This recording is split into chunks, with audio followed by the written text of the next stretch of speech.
Olá, eu sou o Fernando Rocha e esse é o Na Medida do Possível, ou quase, um não manual sobre a vida saudável. Não manual porque a gente, felizmente, não tem manual.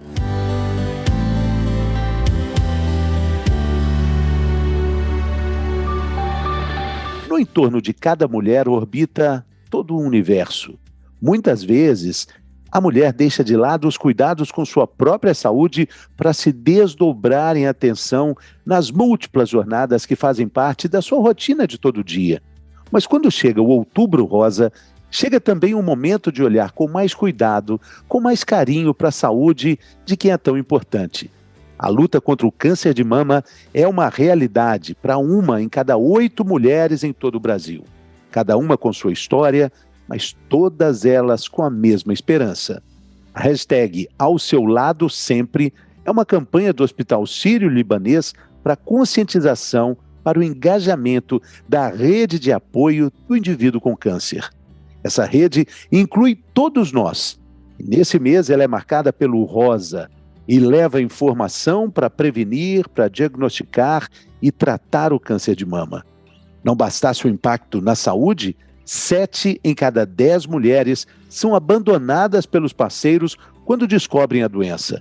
E mesmo aquelas que passam por toda a jornada do tratamento e finalmente se veem livres do tumor, elas ainda lidam com as dificuldades que impactam a sua qualidade de vida e a sua sexualidade. É um elemento que é essencial para o bem-estar e também para a saúde. Nesse episódio, mais uma vez, a gente vai usar um remédio poderoso que se chama informação para falar abertamente sobre a retomada da vida plena e da sexualidade após o tratamento do câncer de mama. Quem participa hoje conosco é a doutora Tatiane Cunha, mastologista e ginecologista do Hospital Sírio-Libanês, e a psicóloga também do Sírio-Libanês, Patrícia Seta. Sejam bem-vindas, tudo bem com vocês? Gostaria de agradecer o convite, uma satisfação, uma honra estar falando aqui sobre esses dois assuntos, câncer de mama e sexualidade. Boa noite, Fernando. Boa noite, Patrícia. Tatiane. É um prazer também estar aqui com vocês hoje falando sobre esse assunto tão importante. É uma abordagem que a gente tenta aqui por um viés que nem sempre é muito abordado, né? O impacto de um diagnóstico na vida, na qualidade de vida e também na sexualidade desse universo de mulheres que recebem todos os anos um diagnóstico, né? Com certeza. Eu percebo, pelo menos no consultório, que quando a gente vai dar notícia para paciente, a gente tem que abordar muita coisa, falar de tratamento, falar de cirurgia, muitas vezes cirurgias que são mutilantes. Aí acaba que esse assunto, tanto às vezes até para a própria paciente, para o próprio médico, para o próprio profissional de saúde, vai ficando de lado. É difícil arranjar um momento numa consulta que é tão difícil, né, para abordar sexualidade. Eu acho que é uma das últimas coisas que a mulher pensa no momento que ela está lá recebendo um diagnóstico que é tão angustiante, que assusta tanto, né? Eu acho que se a gente chega e fala, olha, vamos falar de sexualidade, ela vai, não, pelo amor de Deus, eu quero saber se eu vou estar viva daqui a um tempo, né? Agora, Patrícia, a gente percebe que isso é importante porque em algum momento lá na frente dessa jornada, isso vai ser muito importante também, né? Considerando assim o número de mulheres que são abandonadas pelos parceiros, né? Você acha que esse é um item que deve ser discutido já logo naquele primeiro rol de assuntos difíceis, espinhosos, quando a gente fala dessa doença? Com certeza, Fernando, né? E o que a gente vai vendo também na prática é que às vezes muitos outros sintomas são perguntados, né, para o paciente logo no início, são explicados que poderão acontecer. E a gente já sabe, já é dado que muitos impactos na sexualidade acontecem pelo tratamento, pela autoestima, autoimagem que é prejudicada nesse período de tratamento. E isso não é dito para a mulher necessariamente, né? Então, às vezes, se a gente pudesse dizer em todas as consultas logo no início o que pode esperar, né? A gente pode dar um senso de previsibilidade mesmo, né? Porque às vezes elas não sabem que isso pode acontecer. E aí, o que a gente acaba observando muito nas consultas é muita culpabilização, né? Da mulher pela sexualidade que está ali abalada, né? E que muitas vezes fazem parte do próprio tratamento, já é esperado que possa acontecer, né? E tanto até prévio. Sim, isso mesmo, porque pela experiência vasta que vocês têm de consultório, pelo trabalho na rotina de todo dia que vocês têm nesse contato com a família, como é que essa chamada rede de apoio pode já nos primeiros momentos entrar em ação? Porque apesar de ter um número muito grande de mulheres que são diagnosticadas todos os anos, inevitavelmente, naquele momento ali, ela se sente muito sozinha, né? Eu percebo, Fernando, a importância da rede de apoio em todo o aspecto do tratamento. Então, nós percebemos que a paciente que tem uma amiga, aí no outro dia ela vai com o marido e depois ela vai com o filho mais velho, ou seja, ela tem uma rede. Tem às vezes pacientes que até falam, cada dia um quer vir comigo, uma briga para me acompanharem durante o meu tratamento. Essas pacientes passam pelo tratamento de uma maneira muito melhor.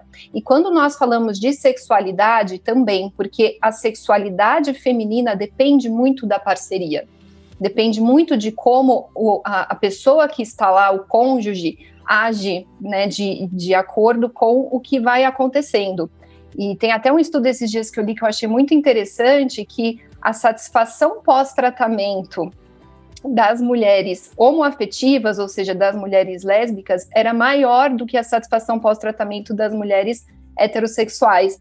E exatamente por causa disso, talvez, que você falou, né, do abandono, de 60% a 70%, é muita gente que é abandonada pelo parceiro durante o tratamento do câncer de mama.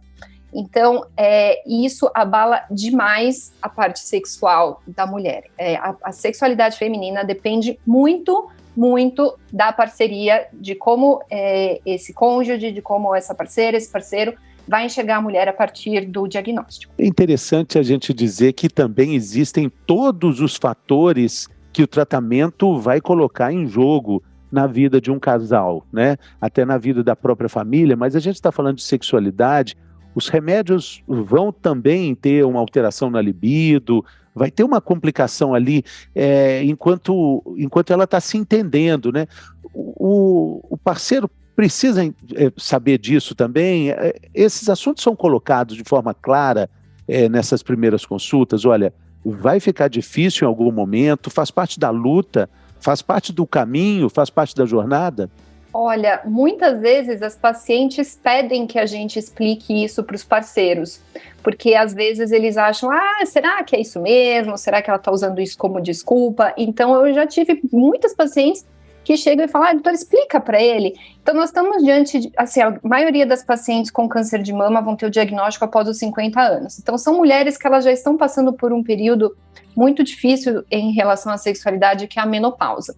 E aí elas entram, então, nesse diagnóstico, que é extremamente complicado e aterrorizante para elas.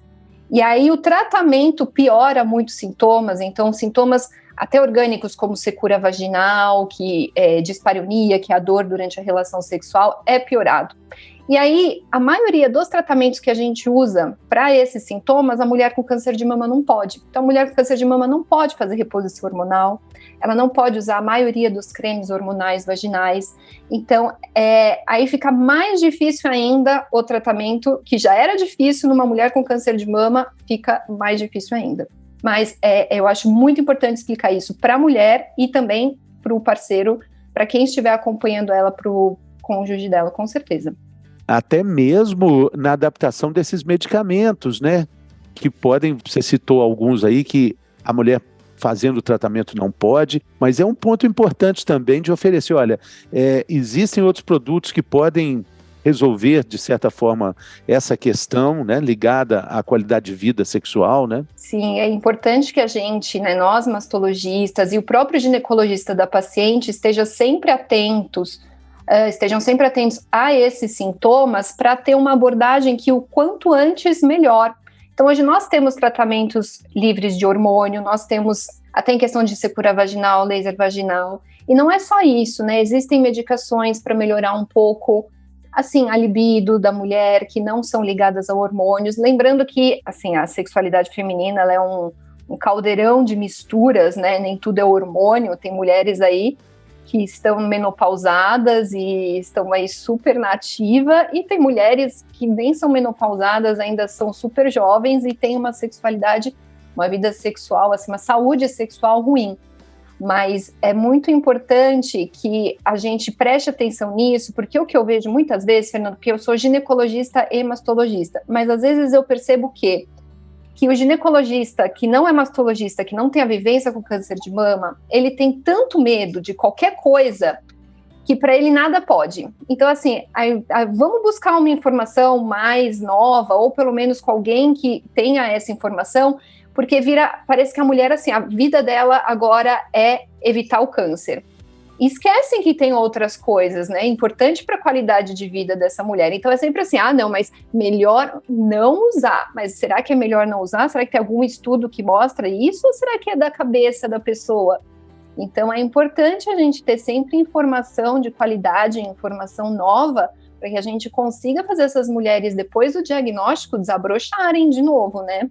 Exatamente. A gente vê, né, eu quando fazia o programa Bem-Estar, fizemos alguns programas falando sobre a luta da mulher que enfrenta um câncer de mama e sai vitoriosa, e como ela tem orgulho de falar tudo isso, né? Mas tem queria até perguntar isso para a Patrícia, porque tem toda uma batalha que foi vencida, às vezes, né, em alguns casos ela perde o cabelo, às vezes ela vai ter que fazer uma cirurgia de reconstituição, eu vou talvez não falar o nome certo, mas isso aí, a gente fala, não, mas você é uma guerreira, mas talvez isso tenha deixado também algumas marcas, né? Como é que esse trabalho de reconstrução da imagem é feito antes, durante e depois de tudo isso ter acontecido? Perfeito, Fernando. Inclusive tem mulheres que não gostam, né, desses termos, você é uma guerreira, né, que dá sempre uma entonação que vem de um estigma da doença, né? O quanto que a gente entende que a mulher tem que ser forte, né? E às vezes até os próprios familiares e amigos, na boa intenção, né, de querer dar, enfim, um incentivo, abafam um pouco das dificuldades, né, e dos sentimentos que ela está trazendo, porque vai ficar tudo bem, porque está tudo certo, e às vezes ela precisa só ser acolhida no que está acontecendo para ela naquele momento. Né? E até, Patrícia, a gente até quase que impõe a exigência de um pensamento positivo, de que ela tem que estar, porque isso vai fazer bem para o tratamento, mas tem dias que ela vai estar também de baixo astral, e isso faz parte do processo, né? Perfeito. E, inclusive, para os próprios familiares também, né? A gente fala que a paciente adoece e a família também, né? Então, de certa maneira, eles também sofrem na intensidade que não se compara, né? Não é algo comparável, mas eles também adoecem emocionalmente, né? Então, acho que vale ressaltar aqui que a sexualidade, como a doutora Tatiane colocou, ela não é só sobre vida sexual ativa, né? Ela não é só sobre ato sexual e estar numa parceria. Ela também pressupõe a sua autoestima, a sua autoimagem, a relação que tem com o próprio corpo. E durante esse caminhado do tratamento, muitas vezes isso é afetado, né? Então, o tratamento que você perguntou, Fernando, é muito de tentar dar outros significados também, né? De auxiliar como é que tem sido das dificuldades, de trazer pontos que possam ser protetivos para essa mulher, inclusive a rede de apoio, né? Então, acho que é importante a gente tocar só nesse ponto de que tem algumas pesquisas que mostram como que redes de apoio, né? Então, relações, parceiros ou parcerias prévias ao adoecimento oncológico, se ela é saudável, né? Se ela tende a ter uma abertura maior para a comunicação, para a expressão das dificuldades, ela tende a ser um fator protetivo durante o tratamento. Agora, se o contrário, se a gente já encontra uma relação que é mais adoecida, mais fragilizada, isso pode até ser uma ameaça, né? No sentido da mulher pressupor que talvez ali naquele momento eu vou perder o meu parceiro, a minha parceira, submeter a relações muito não prazerosas, mesmo com dor, para segurar um pouco aquela relação, que é um pouco que você está falando no início, né? Desses parceiros que abandonam a relação durante esse período. Então, é algo que pode ser tanto protetivo como ameaçador, a depender da qualidade dessa relação. Eu imagino também que vocês devem ter uma percepção melhor disso, mas os problemas que estavam ali meio jogados debaixo do tapete, quando aparece o fantasma da doença e a perspectiva de uma luta que vai ser travada, todos esses problemas voltam também, né? Com certeza, esses problemas afloram, e principalmente os relacionados à sexualidade. Eu percebo até no dia a dia do consultório, e isso não só pacientes com câncer de mama, mas o número de mulheres com problemas sexuais, e principalmente mulheres que não têm conhecimento sobre a sua própria sexualidade e sobre a sexualidade feminina. Elas não sabem que a resposta sexual feminina é muito diferente da masculina. As mulheres às vezes buscam algo que não existe, então elas vêm buscando, eu quero ter desejo espontâneo todas as vezes, o meu marido cobra isso, só que quando a gente vai estudar, né, a resposta sexual feminina, a gente percebe que não existe desejo sexual espontâneo o tempo inteiro, igual acontece para o homem, que a mulher ela é muito mais no pensamento. Isso começa, aquela coisa que a gente já ouviu, mas sabe que a relação para a mulher começa muito antes do que começa para o homem, que é mais visual. Então, às vezes, as mulheres, elas buscam coisas que não existem. E aí vem o câncer de mama, que além de ser, assim, uma doença que é estigmatizada, né, câncer, tem gente até que não fala, é aquela doença, né, aquela coisa, não gosto nem de falar o nome. Na mama, a mama, ela é a representatividade da feminilidade, então ela representa a maternidade, ela representa o próprio erotismo e sensualidade, e além disso, é uma zona erógena para a mulher. Então, ela vai ter aí, no câncer de mama e na cirurgia, um baque triplo. E aí, às vezes, a gente ouve isso, inclusive da própria rede de apoio. Mas você tem que agradecer por estar viva. Mas a mulher perdeu a mama, ela perdeu aquela coisa. Ela tem que agradecer, óbvio que ela tem que agradecer por estar viva, mas ela também pode ficar triste e sensibilizada, né, por tudo isso que aconteceu com ela. Então, eu acho que a gente tem que aprender a ouvir essas pacientes e ouvir qual é a queixa delas, porque a questão não é só deixá-las curadas do câncer e pronto, porque o câncer ele vai deixar cicatrizes na alma dessas mulheres, além do corpo, né? E uma coisa que é muito importante quando a gente fala de sexualidade e câncer de mama é que a gente acaba só falando das mulheres que já têm um relacionamento estável. Mas muitas mulheres não têm, então elas vão ter que redescobrir a sexualidade delas depois. Como que vai ser para essas mulheres ficarem nuas diante de um parceiro que elas ainda não conhecem, que elas não confiam? Como que elas vão falar com essa pessoa sobre toda a história delas, explicar às vezes algo que ela não quer falar com aquela pessoa naquele momento? Então abrange muita coisa, por isso que nós... Esse é um outro, é um porém importantíssimo, né? E você me falando isso aí, eu me lembrei agora também dessa nossa sociedade instagramável, né? De redes sociais a todo tempo, dessa felicidade tóxica que tem que estar presente nas nossas relações de todo momento, de todos os níveis de relacionamentos sociais, quando, na verdade, a gente também precisa se permitir olhar para esses sentimentos menos comemoráveis e principalmente no momento de um olhar mais interno, né, que é importante ter esse olhar sem essa cobrança de estar bem e feliz o tempo inteiro, mas com consciência de que existe ali por dentro um trabalho de autoconhecimento, de se perceber, né? Acho que a luta é exatamente essa, né? Esse olhar para dentro, para descobrir quem é essa nova mulher, né?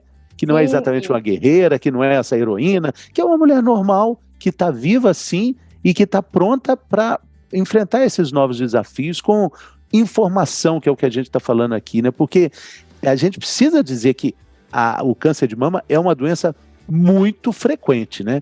Esse número de 1 em cada 8 mulheres que tem o câncer de mama, isso é muito grande, né? Então, por isso que a gente tem que estar do outro lado aqui preparada, né? Nós temos que estar preparados para receber e acolher essas mulheres, então, principalmente nós profissionais de saúde. Então, o ginecologista, é muito importante a psicoterapia, tanto assim, a parte da terapia para a mulher é importante, né? Terapia de casal, muitas vezes, e a terapia sexual. Então, são 3 coisas, né? A Patrícia até pode explicar melhor do que eu, são 3 coisas diferentes. E muitas vezes essas mulheres, elas nunca olharam para a sexualidade delas nem antes. Aí vem o câncer de mama e elas têm que redescobrir uma coisa que elas nunca nem tinham parado para pensar antes de ter o diagnóstico do câncer de mama. Eu gostaria de perguntar para vocês, né, para os nossos ouvintes, nossas ouvintes aqui, que fazem parte dessa rede de apoio, né, que querem ajudar, que tem pessoas queridas que estão lutando contra esse problema, vivenciando essa situação. Quais são comportamentos e expressões que a gente deveria evitar? Muitas vezes a gente erra querendo acertar, mas a título de informação, quais são esses cuidados que a gente precisa ter? Acho que por conta dessa incidência tão grande, né, a gente sempre tem um amigo que a gente conheceu, um familiar, um vizinho, assim, a gente sempre tem histórias, né, de alguém que a gente conheceu que passou por um tratamento de câncer de mama.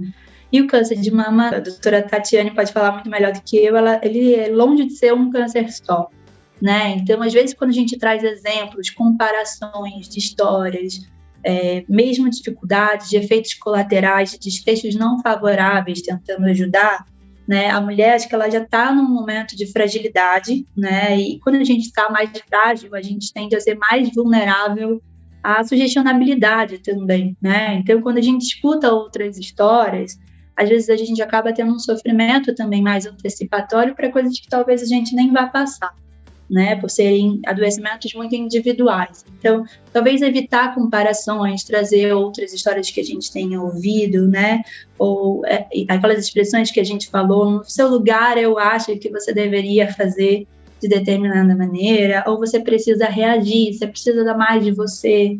A gente escuta muito essas frases de familiares no sentido de dar um incentivo, né, mas que muitas vezes acaba soando para essa mulher como uma cobrança, né, de algo que talvez naquele momento ela não esteja conseguindo, enfim, não tem espaço para atingir, né, e outra questão acho que é o olhar, né, as mulheres reclamam muito de um olhar estigmatizador, né, um olhar de pena, um olhar de dó, e a gente sabe que cada vez mais a gente tem uma curva de sobrevida, de tratamentos que possibilitam essa mulher viver ainda muitos anos, de se curar e ter uma boa qualidade de vida. Então, a forma também como a gente olha para essas pessoas, num lugar de adoecimento, acho que é algo para ser evitado também, sabe? Sim, e assim, a maioria do câncer de mama tem cura, né? É curável. Só que parece que sempre que alguém tem o diagnóstico, vem alguém querer contar a história ruim para a pessoa. É uma coisa incrível, que são poucas as histórias ruins, né, com desfechos desfavoráveis, mas é sempre essa história. E acontece, é incrível, como sempre vem a paciente falar, ai, doutora, eu estava bem, mas eu encontrei fulana, ela me contou que aconteceu isso, que não sei o quê, e aí ela desmonta. E outra coisa que eu sempre falo é para evitar os pelo menos, sabe? Ah, mas pelo menos foi no começo. Ah, mas pelo menos você tem possibilidade de estar num lugar bom. Não existe pelo menos nessa situação. E ela não quer ser vista como uma guerreira que tem que aguentar e que vai lá lutar bravamente contra, sabe? Mas ela também não quer ser vista como uma mulher digna de pena, ela quer ser vista como uma mulher que está passando por um tratamento, que vai ter dias que vai estar bem, vai ter dias que vai estar mal. Se nós que não estamos passando por um tratamento de câncer de mama somos assim, né, tem dias que está tudo bem, tem dias que não, imagina uma pessoa que está passando por um tratamento desse. Claro. Você já tem uma ideia do impacto da pandemia, que represou muitos exames, né, que deixaram de ser feitos? Já dá para quantificar isso do ponto de vista médico e até numérico, já que a gente tem muitos diagnósticos anuais? Sim, Fernando, infelizmente a pandemia teve um impacto muito grande no diagnóstico do câncer de mama, principalmente nas pacientes que são atendidas pelo SUS, né, pelo Sistema Único. Então, aumentou o número de pacientes que estão sendo agora, né, diagnosticadas em estágios mais avançados do câncer de mama e também em estágio já metastático, que é quando a gente já trata o câncer como incurável. Então, a gente vai tentar cronificar essa doença, né, vai tentar cronificar o câncer para que ela conviva o maior tempo possível, mas a gente já não parte mais do pressuposto que é curável. Então, houve sim um represamento muito grande aqui no Brasil do diagnóstico do câncer de mama, tanto pelo fato de os serviços terem ficado parados, né, por conta da pandemia, e também pelo fato das mulheres terem ficado com medo de sair de casa para fazer os seus exames. Então, nós vamos perceber agora que vai aumentar muito o número de pacientes que vão precisar de quimioterapia, de cirurgias maiores e, inclusive, pacientes que, infelizmente, já vão ter o diagnóstico com metástase. Agora, dentro da lista aí, né, que a gente falou de coisas que podem ser evitadas na relação de de trabalho com uma pessoa, de trabalho que eu digo assim, de trabalhar o bem-estar dessa amiga, dessa companheira, dessa pessoa querida que está perto da gente. A espiritualidade, esse trabalho, meditação, trabalho de busca de fé, no ponto de vista de consultório, ponto de vista clínico, vocês acham que faz diferença? Ele contribui, essa busca pela espiritualidade? Olha, é difícil a gente quantificar em estudo, né, isso. Sim. Chegar e falar, vamos fazer um estudo sobre... O que eu falo para as pacientes, até porque eu acredito nisso como algo pessoal. Eu, Tatiane, não eu, médica. Eu, Tatiane, sim, acho a espiritualidade muito importante.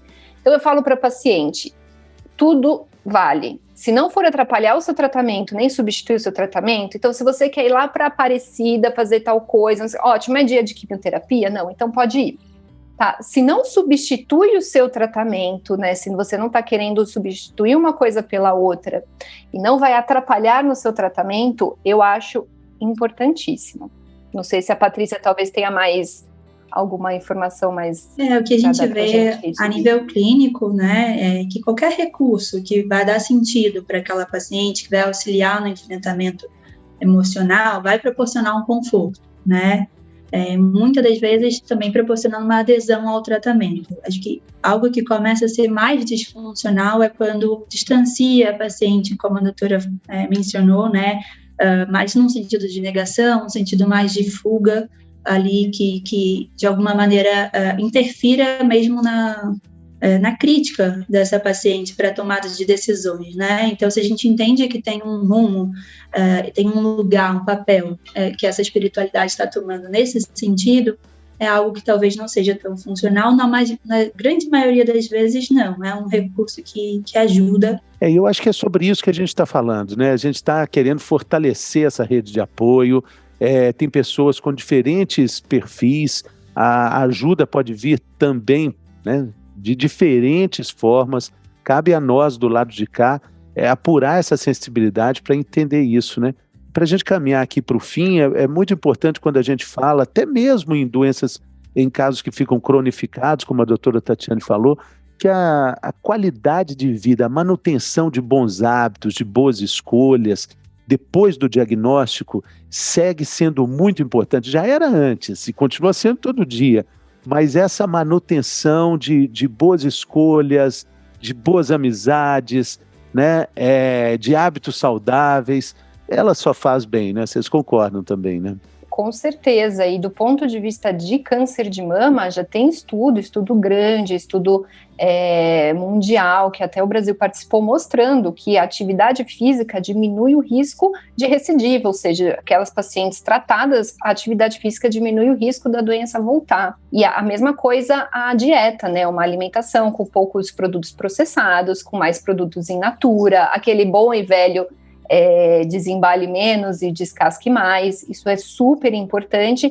E eu acho também assim, sabe, Fernando, quando a gente faz alguma coisa por nós, então aquele dia que você comeu direito, não tô falando que precisa ser uma coisa mirabolante, sabe, mas aqui no Brasil a gente tem até, né, essa comida de verdade, então você se cuidou, você fez exercício e tal, esse bem-estar que traz para você com você mesmo, eu acho muito importante. E eu, inclusive, eu sempre falo, eu bato nessa tecla com as pacientes, porque quando elas recebem um diagnóstico, se você fala assim para elas, olha, você vai ter que arrancar os dentes e viver o resto da vida assim, elas fazem o que quiser. Primeira coisa que elas falam assim, eu quero tirar as 2 mamas, eu quero tirar tudo, eu quero...